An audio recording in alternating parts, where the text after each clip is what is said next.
Olá, pessoal, sejam bem-vindos.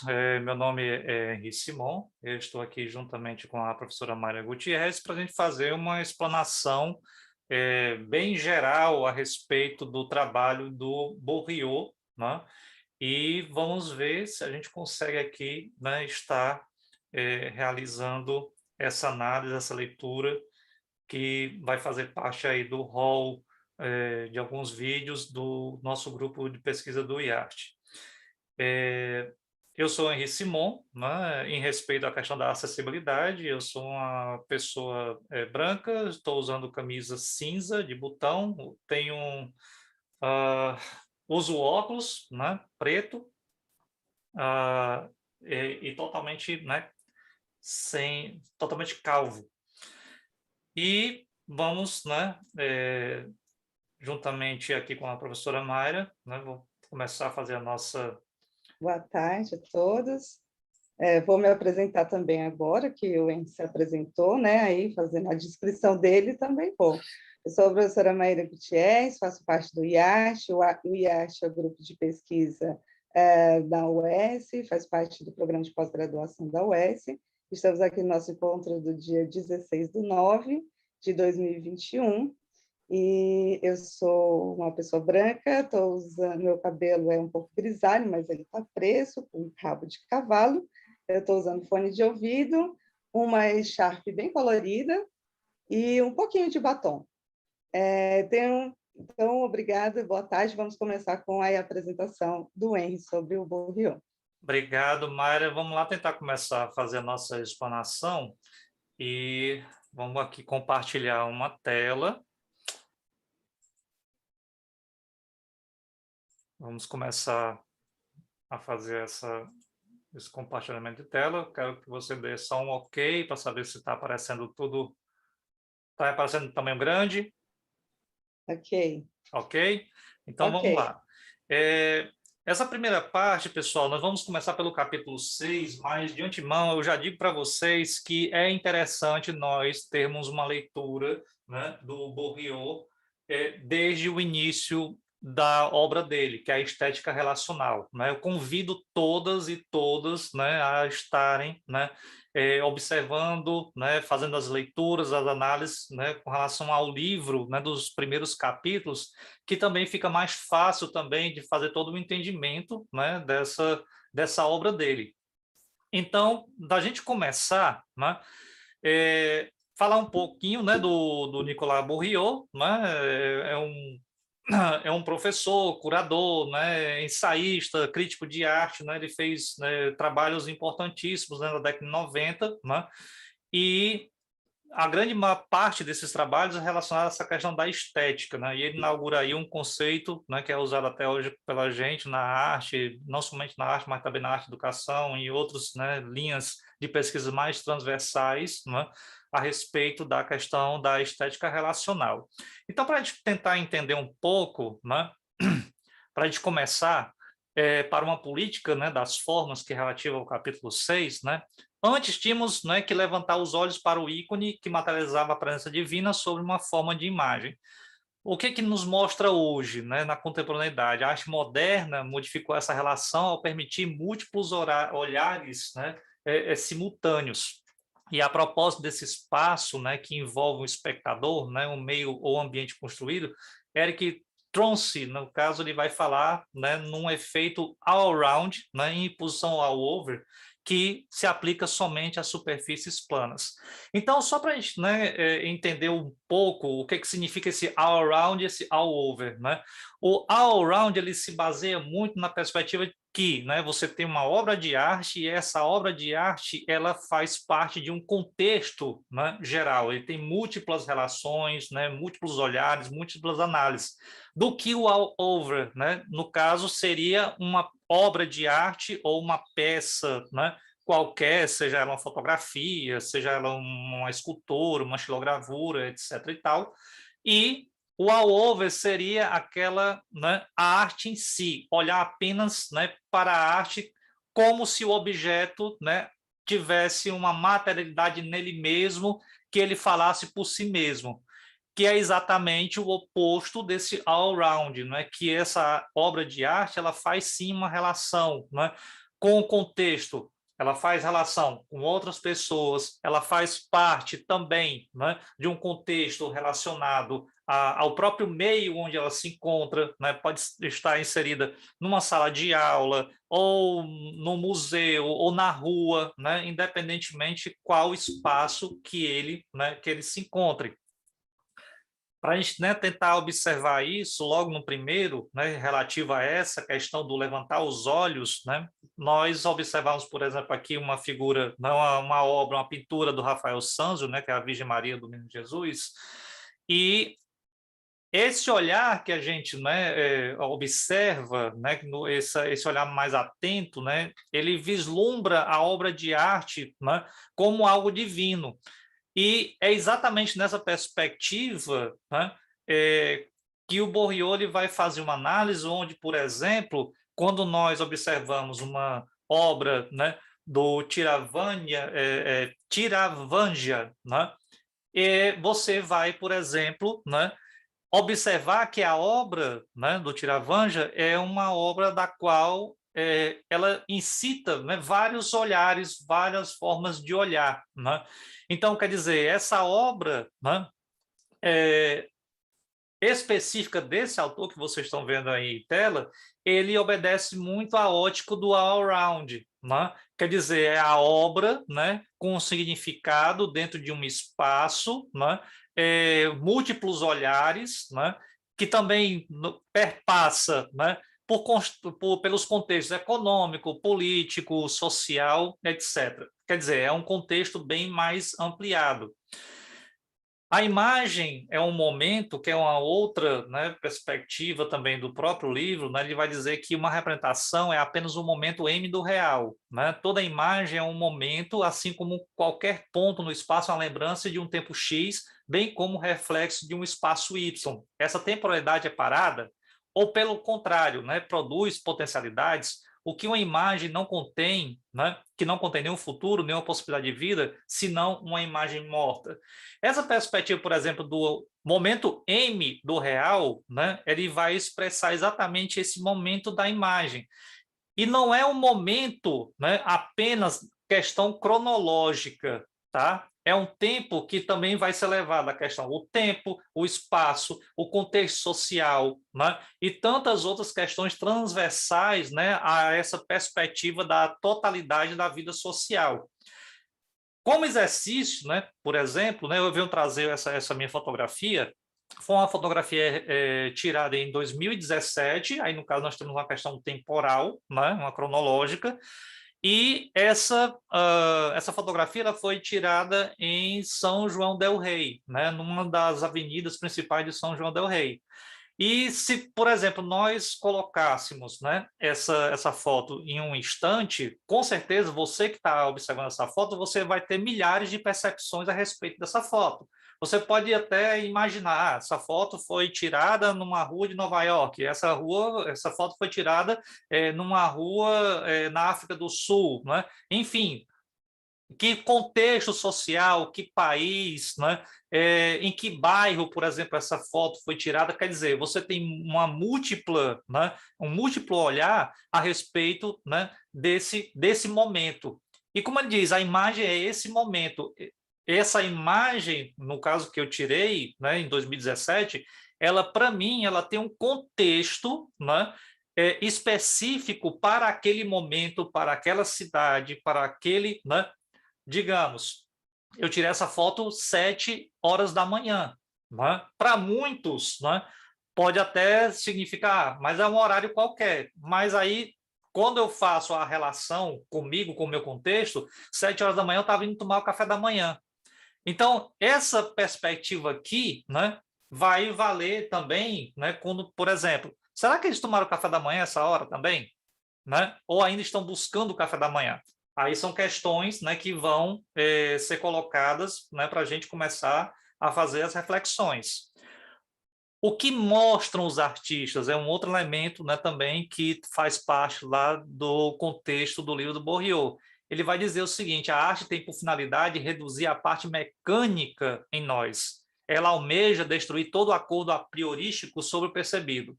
Então, o que mostra os artistas, né, é um pedaço da realidade, é um contexto de uma realidade, né, digamos que é uma amostra da realidade, e que a arte, né, por meio desses artistas, ela tem exatamente essa perspectiva de tirar de nós essa parte mecânica, né, de olhar, por exemplo, a foto anterior, não olhar a foto apenas como uma foto tirada de uma forma digital, né, impressa e colocada na parede, mas nós somos convidados para ir além da fotografia. Nosso olhar está sendo convidado para ir além do que a própria fotografia, né, nos mostra. Então, é esse intuito, né, de exatamente de tirar essa parte mecânica, que muitas vezes instantânea, imediatista que nós estamos tendo, né, na contemporaneidade, devido a, né, a essa progressão do consumo rápido, né, da mídia rápida, e nós estamos tirando o nosso poder de análise, né, e reflexões a respeito desse real. Aqui é um exemplo que eu coloco, né? Essa fotomontagem, né? Com uma colagem digital, né? Eu coloco o nome dessa obra como Gênesis, né? E eu deixo para vocês, né? Por que Gênesis? Né? A gente pode até fazer, né, um exercício aí com relação a essa imagem. Os limites da subjetividade individual. Guattari, né, e sua vontade, né, de produzir máquinas, né, de subjetivação, de singularizar todas as situações, né, para lutar contra a usinagem do mass media, né, o aparato de nivelamento a que estamos, né, submetidos. Eu creio que essa perspectiva da subjetividade, né, trabalhada pelo Guattari, ela é muito significativa exatamente porque é o nosso trabalho, né, quando, por exemplo, nós estamos observando uma foto, né, nós estamos trabalhando, né, aqui o nosso intelecto, o nosso psique, né, nós estamos, né, trabalhando os nossos conceitos, né, todo um cotidiano já vivido, né, e estamos estabelecendo relações com aquela obra. Né? Então é muito interessante porque o Guattari ele faz toda uma força, né, de nós não fugirmos, né, das perspectivas subjetivas, mas é uma subjetivação atrelada a um conhecimento, mas não é uma subjetivação da qual nos é empurrada. Né? O próprio sistema também, né, cria uma formatação para que criemos, né, ou pensemos de forma formatada uma subjetivação condicionada. Né? Então, nós temos aqui trabalhar, né, subjetivações que fogem a esse padrão que esse mass media, né, que é que é o objeto que Guattari tanto, né, luta exatamente para nós não reduzirmos as nossas análises, os nossos conhecimentos. Segundo Cooper, né, a loucura não está na pessoa, e sim no sistema de relações do qual ela participa. Então, quando, por exemplo, né, nós estamos nessa perspectiva, né, de falar, né, o que é louco, nessa arte é loucura, nós não podemos, né, reduzir a essa perspectiva. Nós temos que entender que, na verdade, né, para o Cooper, a loucura ela está envolvida no próprio sistema que nós vivemos. Né? E aí eu, né, coloco ali embaixo que esse neoliberalismo que nós vivemos hoje, né, ela sim é uma máquina de individualismo egoísta, né? E nós podemos aí fazer, né, algumas considerações a respeito dessa questão. A engenharia da intersubjetividade, como coloca o Bourriot, né, o sentido da obra nasce do movimento que liga os signos emitidos pelo artista, mas também da colaboração dos indivíduos no espaço expositivo. Né? Então, essa intersubjetividade, né, que o Bourriot ele vai colocar para nós é exatamente, né, esse papel que não é fácil, né, da gente entender esse aspecto relacional, uma estética relacional, ele é um exercício permanente. Né? Ele é um exercício permanente, ele é um exercício do qual nós temos que estar prontos, né, para desenvolver esse aspecto. Então, nós temos que ter formação, leitura, um olhar diferenciado desse cotidiano que nos permita, né, ter esse olhar, né, subjetivo e intersubjetivo. Quer dizer, vai muito mais além do que a obra de arte colocada, né, aos nossos olhos. E outro elemento que o Bourdieu vai colocar, assim, uma arte, né, assim, é feito, ele vai colocar algumas questões a ser levantadas. Práticas artísticas relacionais têm sido objeto de uma crítica constante. E ele vai dizer, limitam ao espaço das galerias e dos centros de arte. Quer dizer, a arte relacional ela pode acontecer em qualquer canto, mas existe, né, de uma certa forma, uma força que leva essa perspectiva relacional ainda para esses espaços instituídos, né? Até parece que a galeria de arte, o museu, né, são os espaços específicos para se colocar em prática essa arte relacional ou essa estética relacional, né? Então, tem que se quebrar essa perspectiva. E essa estética relacional ela está em todos os lugares, né? Ela é atemporal, aterritorial. Ela pode estar acontecendo numa praia, pode estar acontecendo numa rua, numa avenida, e não necessariamente nesses espaços. Elas são criticadas por negar os conflitos sociais, as diferenças, a impossibilidade de comunicação, um espaço social extremamente alienado. Quer dizer, filtra-se muito, né, o que se quer dizer dentro desses espaços. E a gente fica se questionando, esse filtro é para quem? Né? Nós estamos falando de uma arte de quem e para quem? Será que realmente essa arte ela é acessível, ela é democrática por definição? Né? Ou será que ela está tão somente satisfazendo as necessidades do mercado? Né? E que, de uma certa forma, isso vai, né, estar influenciando, sim, na nossa vida cotidiana, nesse aspecto de também entender o que é arte. Favorecer uma modelização ilusória, né, e elitista das formas de socialidade. Quer dizer, o espaço relacional que deveria ser um espaço mais democrático, a partir do momento que ele se coloca ainda nessas instituições, ela vai querer colocar, por exemplo, o museu, apenas aquilo que interessa. O que interessa a uma elite, o que interessa a um mercado, por exemplo, de artes, né? Digamos. A principal queixa, né, contra a arte relacional é que ela representaria uma forma edulcorada da crítica social. Edulcorada, gente, significa uma forma doce da crítica social. Ela não abarca realmente questões mais aprofundadas, ela não abarca necessariamente perspectivas, né, com relação mais aprofundada. Né? Está terminando o meu tempo, mas nós também estamos terminando aqui. Só mais um minutinho. O que esses críticos esquecem, né, é que o conteúdo dessas proposições artísticas, né, deve ser julgado formalmente. Esse julgamento formal, gente, ele é muito importante porque creio eu, né, que esse julgar formalmente significa o quê? Você ter conhecimento, de você fazer as relações necessárias, né? Esse julgamento, no caso, não é somente a questão da arte em si, mas existe um contexto político, social, econômico também que deve ser levado em conta, né? E é o que o próprio Bourdieu ele vai colocar, né? Em relação à história da arte, levando em conta, né, o valor político das formas, o que para ele vai chamar de critério de coexistência. A gente demora muito, né, com relação, por exemplo, Andy Warhol, né, quando ele começou a fazer pop art, né, e ele começava a fazer, né, as suas obras coloridas, né, pegando objetos, pessoas, né, e a gente, por exemplo, né, nós temos que a Marilyn Monroe, né, que foi retratada pelo Andy Warhol. O que seria, por exemplo, né, a Marilyn Monroe no contexto, né, vivido pelo Andy Warhol, né?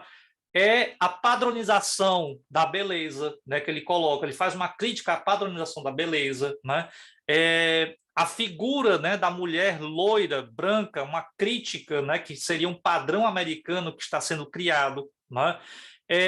O símbolo, né, sexual, né, em contraponto, por exemplo, das questões políticas, né, relacionadas à época, se valoriza, né, o artista, se valoriza, né, a figura midiática, mas se esquece, por exemplo, né, da perspectiva, né, da guerra do Vietnã que está acontecendo, né, das lutas armadas que os Estados Unidos está patrocinando. E são N elementos que nos fazem pensar, né, essa perspectiva. O futuro político das formas, né, Bourdieu vai colocar, não falta um projeto à nossa época, mas ela aguarda formas capazes de encará-lo. A partir do Bourriot, também levo em conta, né, um outro autor, que é o Hans Belting, quando ele vai falar, né, o fim da história da arte. Quando o Hans Belting ele vai falar o fim da história da arte, ele vai falar que nós estamos carentes de metodologias para nós falarmos dessa arte que aí está. Né? E nós temos que desenvolver essas metodologias. Da mesma forma, para nós, né, pelo menos assim, para a perspectiva do Bourriot, ele diz que não falta um projeto político na nossa época, mas, né, exatamente, nós temos ainda carência, né, capazes de encarar esse projeto que aí está colocando, né, que é colocado para nós. É no congelamento das máquinas, na pausa sobre a imagem, que nossa época encontra sua eficácia política. Né? Quer dizer, existem questões relacionadas à imagem, hoje tudo praticamente hoje é imagem, né? Mas o que é que significa essa imagem? Essas imagens que estão sendo produzidas são produzidas para quem? Né? Elas se relacionam com o quê? O que essas imagens, por exemplo, têm a colaborar para, digamos, para o desenvolvimento da sociedade e para o desenvolvimento dos indivíduos? Né? São questões que a gente vai discutindo, né, ao longo da nossa apresentação. O inimigo que primeiro devemos combater, né, se encarna na forma, né, numa forma social. O que seria essa forma social para o Bourriot? A generalização das relações fornecedor-clientes em todos os níveis da vida humana, do trabalho, a moradia, passando pelo conjunto de contratos tácitos que determinam nossa existência privada. Então, nós devemos, né, antes de mais nada, né, esse primeiro inimigo, como ele vai dizer, é exatamente encarar essa forma social da qual estamos sendo levados por esse sistema econômico que aí está. E esse sistema econômico que aí está, ele exatamente vai rebater em toda a nossa vida social, vai rebater na economia, nas artes, na política, né, no modo de pensar e tantas outras questões, né, pertinentes a essa nossa vida social. O fracasso global da modernidade evidencia-se na transformação das relações interhumanas em produtos, na pobreza, né, de alternativas políticas e na desvalorização do trabalho enquanto valor e não econômico, a qual não corresponde nenhuma valorização do tempo livre. E aí, né, eu reforço, e isso rebate nas artes como propulsora de humanização. E o que é ser colocado hoje, né, nós vivemos uma arte líquida, nós vivemos uma arte descartável, e o pior de tudo, né, nós não estamos, né, conhecendo com mais profundidade, não realizando, né, as críticas necessárias do que, né, esse tempo, né, significa para nós, né, nesse nosso dia a dia. Eu sei que muitas questões aqui, né, elas vão ser colocadas em pauta na nossa reunião e eu vou jogar agora a bola para a nossa professora Mayra, né, para dar continuidade a essa questão que envolve o Bourriot. Professora Mayra. Vamos lá, Henri. Bom, pessoal, então, esse primeiro momento, né, a professora Henrieli nos colocou assim a par, né, das principais ideias que o Bourriot apresenta, né, em relação à estética relacional. E aí eu vou fazer aqui, tentar fazer uma conexão, né, entre o que ele coloca, né, como a estética relacional, em relação ao ensino de arte contemporânea e, consequentemente, né, a formação... Ixi, está aqui, formação do professor, gente, eu vou depois colocar e ajeitar. Bom, então, inicialmente, né, sob a perspectiva do Bourriot, né, a gente já pode entender, pensar, né, a formação docente como um próprio projeto artístico, né, no sentido de dessa triangulação, né, dessa transitoriedade, né, entre o fazer arte, né, o ensinar arte e a pesquisa. Então, o professor, ele para ter essa situação de se sentir confortável em trabalhar também com arte contemporânea, é preciso que ele tenha também esse entendimento da transitoriedade, né? Então, nesse sentido, né, o artista e a arte contemporânea, eles não estão mais focados em apresentar, né, um trabalho em si, uma obra, mas sim nos seus processos e no trabalho, né, que está sendo realizado. Então, é nesse foco que também se insere a formação docente, no sentido dessa tríade do professor, artista, pesquisador, né? Então, necessitando compreender exatamente essas interrelações, né, que como o Henri colocou, né, essa visão do Bourriot como arte como algo mais ligado à vida, né, mais diluído, né, entre as percepções da vida e da arte, não mais essa separação, né, entre o que é arte e o que não é arte, né? Então compreender, né, essa como funciona, né, essa interrelação entre a cultura visual de professores e alunos, né, entre o que a gente pode entender e perceber como arte e educação, né? Isso correlacionado nas práticas educativas e na própria prática artística, né? Como instrumentos de pesquisa viva e de uma pesquisa que está sempre acontecendo, né? Então, nesse sentido, eu estou comentando mais sobre os dois artigos que nós trouxemos, né? Que vão exatamente trazer essa perspectiva, né?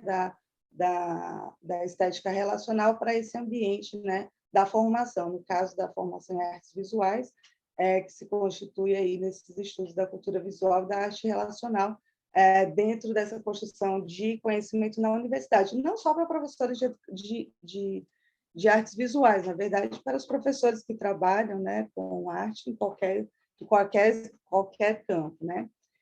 Então, pensar assim, o ensino da arte contemporânea está aberto nessa questão do deslocamento e da transitoriedade, né?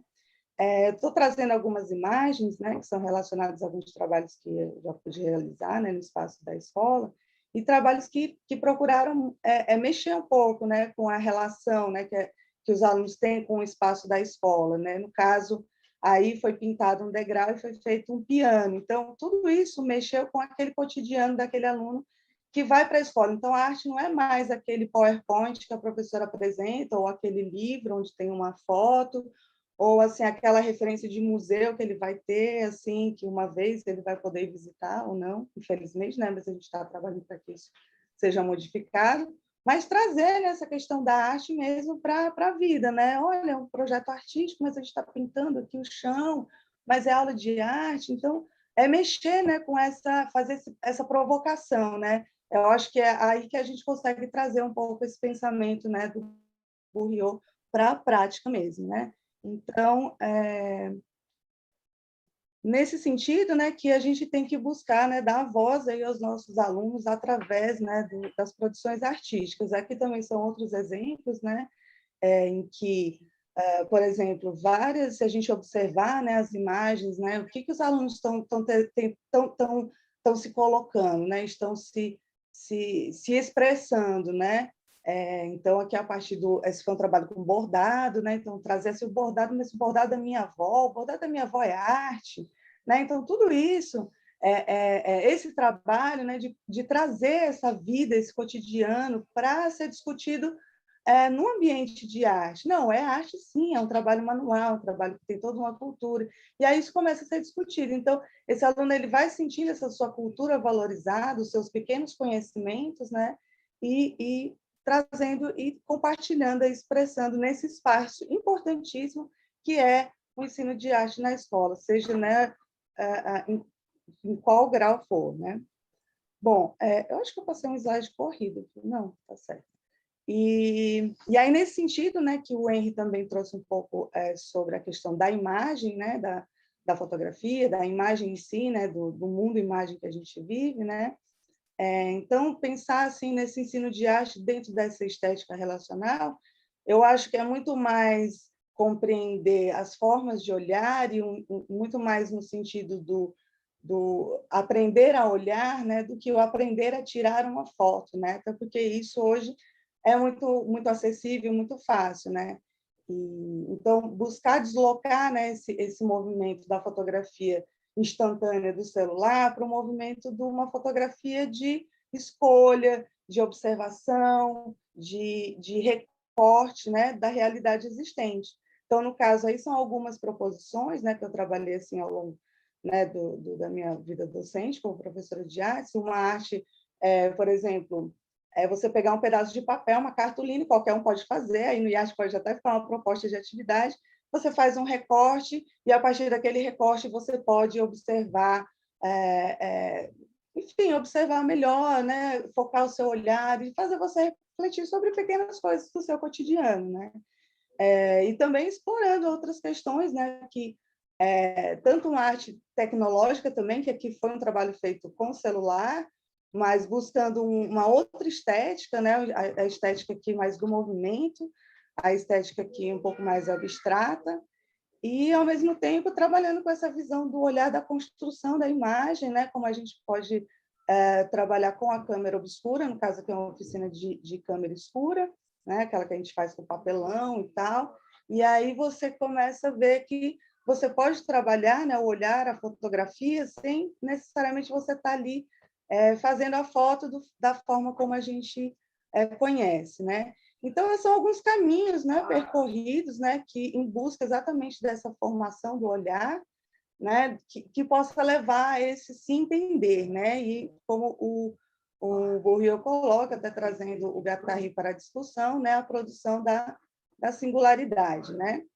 O pessoal está já terminando, já está com o nosso tempo assim estourando, mas é isso, né? Então, eu acho que pensar essa arte contemporânea na escola também buscar novos modelos de articulação, né, com a sociedade nessa perspectiva, né, pós-moderna, de tirar o artista de dentro do ateliê, né, e propor novas formas e novas maneiras de produzir, né, e, enfim, buscar realmente esse diálogo, né, entre a arte, a política, o cotidiano, né, trazer essa arte, como o Henrique colocou, né, para fora, né, não mais para algo focado, né, mas para esse entorno, essa relação, né?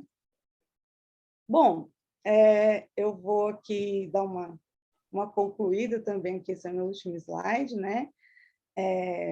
E aí eu trago, na verdade, a fala aqui, né, um pedacinho do artigo que eu coloquei disponível para leitura, né, que é da professora Josiane Lampert, e eu acredito que uma aluna, né, e essa aluna ela coloca, né, que minhas reflexões, uma fala dessa aluna, né, minhas reflexões e anseios vão ao encontro de uma educação crítica e inventiva, onde o professor é um artista, um pesquisador, e para tal não é necessário filiar-se a filosofias ou teorias. Pode ver-se como um sujeito com autonomia para transgredir e subverter tais sistemas, apropriando-se de disparidades, convivendo com a diferença e entendendo um contexto de significados estéticos estipulados por vivências poéticas que podem ser confluentes ao processo de ensino-aprendizagem. Então, é isso que eu acho que é essa busca, né, pelo menos na parte das minhas pesquisas, né, de trazer essa formação do professor, que ele também não é alienado a qualquer teoria, mas que, ao mesmo tempo, ele está ali, ele aprende na universidade uma teoria ali sobre uma metodologia de ensino, mas, ao mesmo tempo, quando ele chega na realidade da escola, ele saiba também conviver com aquela limitação, né, de material, não tem lápis, não tem tinta, não tem tela, mas aí eu acho que a potência da estética relacional e da arte contemporânea é exatamente buscar lidar, né, com essa dificuldade, né? Mas não assim como vamos fazer o que dá para fazer, mas propor e fazer pensar uma arte que não necessite mais estar presa a esses materiais, uma arte que possa existir independente de onde ela esteja, da condição da qual ela se faz, né? Então, é isso. A minha experiência, só de fazer a finalização, dizer que eu trouxe algumas imagens, algumas experiências ainda de um tempo, né, da vivência, um tempo pré-pandemia, onde a vivência era presencial, né? Aqui, por exemplo, só para finalizar e já puxar para o próximo encontro, né? São 2 momentos de exposição, né, desses trabalhos que são realizados na escola, né? Uma proposição na escola, onde foi feita uma exposição com os alunos, e essa mesma exposição em uma galeria, né? Que, no caso, é a Galeria do Centro Cultural do Bom Jardim, onde a gente levou essa arte produzida na escola para um espaço, digamos, institucionalizado, um espaço da arte, né? E, claro, isso contextualizado e discutido com esses alunos, né? E aí hoje eu acredito que no próximo encontro as meninas, a Bel e a Miriam, né, possam falar um pouquinho mais como está acontecendo agora, né, no tempo virtual, que elas estão ali vivenciando isso ali no quente, né? Uhum. Então é isso, pessoal. Eu me despeço aqui, agradeço a parceria do professor Henry e espero que a gente, de alguma forma, tenha contribuído aí com né, essa discussão. E eu que agradeço também, Mari, e vamos agora, né, para as nossas discussões. Aí a gente se encontra agora na próxima e obrigado a todos e todas. Obrigada. Uma boa tarde a todos e bons estudos.